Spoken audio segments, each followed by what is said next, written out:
Hello दोस्तों, स्वागत है हमारे चैनल पर। आप सभी दोस्तों को जय सिया राम, जय हनुमान। आज हम इस वीडियो में जानेंगे महाभारत में कौन किसका अवतार था। भारत का प्राचीन इतिहास ग्रंथ महाभारत कई रहस्यों से भरा हुआ है। इसका प्रत्येक पात्र अपने आप में एक रहस्य है। महाभारत को पंचम वेद कहा गया है। यह ग्रंथ हमारे देश के मन प्राण में बसा हुआ है। यह भारत की राष्ट्रीय गाथा है। इस ग्रंथ में तत्कालीन भारत आर्यावर्त का समृद्ध इतिहास वर्णित है। अपने आदर्श स्त्री पुरुषों के चरित्रों से हमारे देश के जनजीवन को यह प्रभावित करता रहा है। इसमें सैकड़ों पात्रों, स्थानों, घटनाओं तथा विचित्राओं व विडंबनाओं का वर्णन है। महाभारत में जितने भी प्रमुख पात्र थे वे सभी देवता, गंधर्व, यक्ष, रुद्र, वसु, अप्सरा, राक्षस तथा ऋषियों के अंशावतार थे। उनमें से शायद ही कोई सामान्य मनुष्य रहा हो। महाभारत के आदि पर्व में इसका विस्तृत वर्णन किया गया है। आओ जानते हैं कि कौन किसका अवतार था। भगवान श्री कृष्ण 64 कला और अष्ट सिद्धियों के पूर्ण श्री कृष्ण को भगवान विष्णु का अवतार माना गया है। बलराम, महाबली बलराम शेषनाग के अंश थे। जब कंस ने देवकी वासुदेव के 6 पुत्रों को मार डाला, तब देवकी के गर्भ में भगवान बलराम पधारे। योग माया ने उन्हें आकर्षित करके नंद बाबा के यहाँ निवास कर रही रोहिणी जी के गर्भ में पहुँचा दिया। इसीलिए उनका एक नाम संकर्षण पड़ा। बलवानों में श्रेष्ठ होने के कारण उन्हें बलभद्र भी कहा जाता है। श्री कृष्ण के बड़े भाई होने के कारण उन्हें दाऊ जी कहा जाता है। बलराम जी का विवाह रेवती से हुआ था। महाभारत युद्ध में बलराम तटस्थ होकर तीर्थ यात्रा के लिए चले गए। यदुवंश के संहार के बाद उन्होंने समुद्र तट पर आसन लगाकर अपनी लीला का अंत कर लिया था। उनके शौर्य की गाथाएं अनेक हैं। भीष्म, श्री कृष्ण के बाद भीष्म का नंबर आता है, जो महाभारत के प्रमुखों में से एक थे। धू नामक वसु ने ही भीष्म के रूप में जन्म लिया था। वशिष्ठ ऋषि के श्राप व इंद्र की आज्ञा से 8 वसुओं को शांतनु गंगा से उत्पन्न होना पड़ा। 7 को तो गंगा ने नदी में बहा दिया, जबकि 8वें वसु धू जिंदा रह गए। वही भीष्म थे, जिनका प्रारंभिक नाम देवव्रत था। द्रोणाचार, भीष्म के बाद द्रोणाचार्य को सबसे अहम माना जाता है। देवगुरु बृहस्पति ने ही द्रोणाचार्य के रूप में जन्म लिया था। अश्वत्थामा, उपर्युक्त के बाद अश्वत्थामा सबसे अहम है। गुरु द्रोणाचार्य के पुत्र थे अश्वत्थामा। पिता पुत्र की जोड़ी ने मिलकर महाभारत में कोहराम मचा दिया था। अश्वत्थामा को महादेव यम, काल और क्रोध के सम्मिलित अंश से उत्पन्न किया गया था। कर्ण, देवताओं में सबसे प्रमुख सूर्यदेव के पुत्र थे। कर्ण सूर्य के अंशावतार थे। कर्ण के बारे में सभी जानते थे कि वे सूर्य कुंती पुत्र थे। उनके पालन माता पिता का नाम अधिरथ और राधा था। उनके गुरु परशुराम और मित्र दुर्योधन थे। हस्तिनापुर से ही कर्ण का पालन पोषण हुआ। उन्होंने अंग देश के राज सिंहासन का भार संभाला था।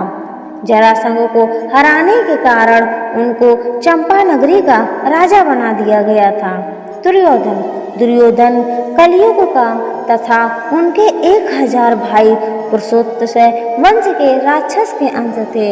दुर्योधन हस्तिनापुर के महाराज धूतराष्ट्र और गंधारी के 100 पुत्रों में सबसे बड़ा पुत्र था। वेद व्यास के वरदान से ही गंधारी के 100 पुत्रों का जन्म हुआ था। दुर्योधन के आशंक कुकृत्य के कारण अंततः कौरव और पांडवों में युद्ध आरंभ हो गया।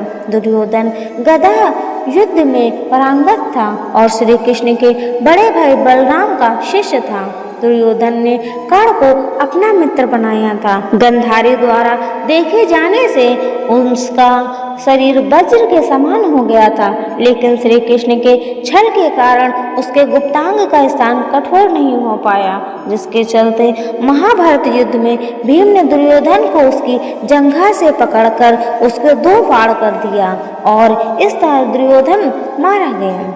अर्जुन इनके धर्मपिता पांडु थे, लेकिन असल में वह इंद्र कुंती के पुत्र थे। देवराज इंद्र ने अर्जुन को बचाने के लिए कर्ण के कवच और कुंडल उनसे छल द्वारा छीन लिए थे।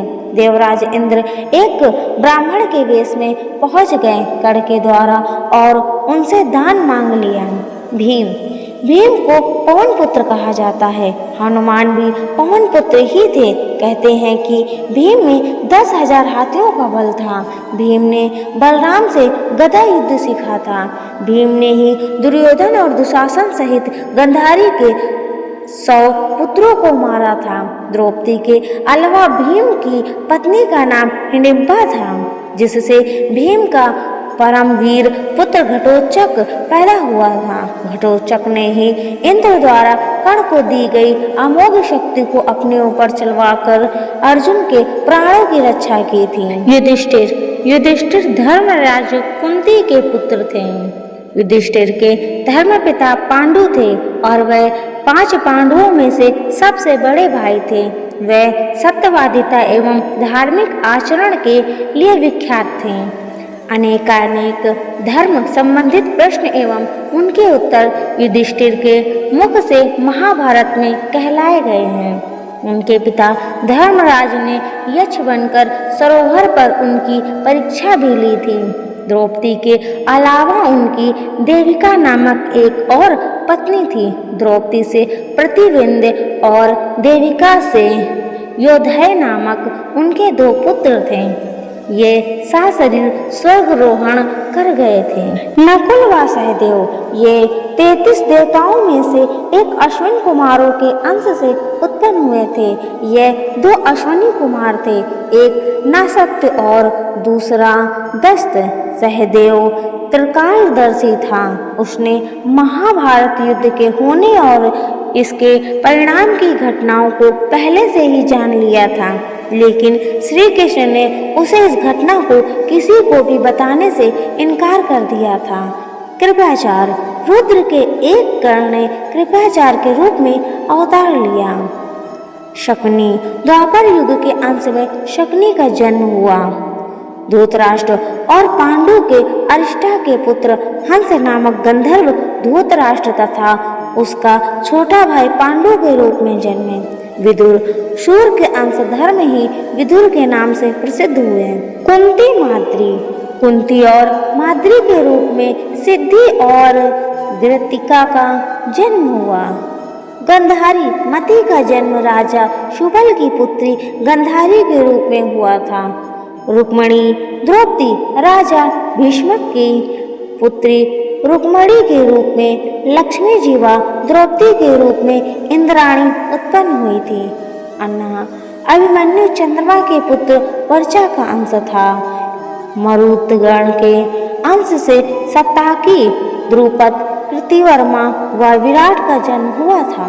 अग्नि के अंश से धृष्टद्युम्न व राक्षस के अंश से शिखंडी का जन्म हुआ था। विश्वदेवगण द्रौपदी के 5 पुत्र प्रतिविंध्य, श्रुतसोम, श्रुतिकीर्ति, शतानीक और श्रुतसेव के रूप में पैदा हुए। दानवराज प्रवचित्ति जरासंध व हिरण्याक्ष शिशुपाल का अंश था। कालनेमी दैत्य ने ही कंस का रूप धारण किया था। इंद्र की आज्ञा अनुसार अप्सराओं के अंश से 16,000 स्त्रियां उत्पन्न हुई थी। तो दोस्तों ये थी जानकारी महाभारत में कौन किसका अवतार था। तो दोस्तों अगर ये जानकारी अच्छी लगी हो तो वीडियो को लाइक करें, चैनल को सब्सक्राइब कर ले। मिलते हैं ऐसे ही नेक्स्ट वीडियो में, तब तक के लिए आप सभी दोस्तों को जय सिया राम, जय हनुमान।